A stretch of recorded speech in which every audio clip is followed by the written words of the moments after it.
Okay, so now we're starting to talk about where do I need to start my dive. Because everyone's different. We all have so many different lives. We have different challenges. Anyone tells you that someone does not have a challenge, it's not true. We all have different blocks. We have different challenges. Some of us start higher, some of us start lower, but we all have something that's preventing us. And most of us have a whole shit ton of stuff that's preventing us from moving forward. Let's face it. Let's not say it's one thing. It's a shit tower.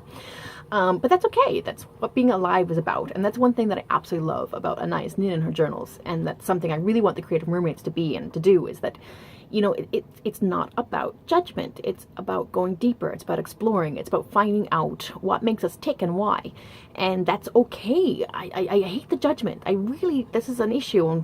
And where I often need to start my dives is that I get really ticked off with people who are judgy. I'm like, stop judging me. You don't get to judge me. But again, what's really setting me off there?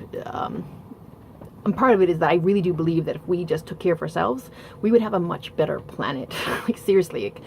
Even when it comes to buying stuff, I wouldn't need to buy things as much if I'm happy. When I'm happy, I don't go shopping. When I'm unhappy, I go shopping because I'm convinced that I get that moment of rush of happiness because I got something new and shiny.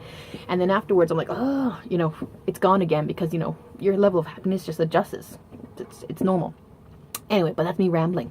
The point being is that today I want you to think about, where do you need to start your dive? What are you telling yourself is really preventing you from being the person you want to be, the creative person you want to be, the vibrant person you want to be? Because there's something that you think is blocking you. And again, it is blocking you, but if you go deep enough, you're allowing it to block you.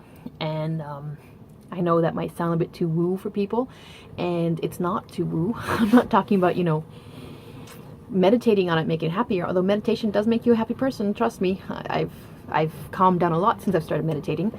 But the point being is that we all have a place, a story that we're telling ourselves that's preventing us from moving forward. And I want you to think about, what is that? I'm not saying you need to make major life choices. You don't need to end anything or begin anything today. But what I really want you to think about today is, where do I need to start to change things? What is the story I'm telling myself? So where do you begin? And that's something to think about today when you're going into your journal.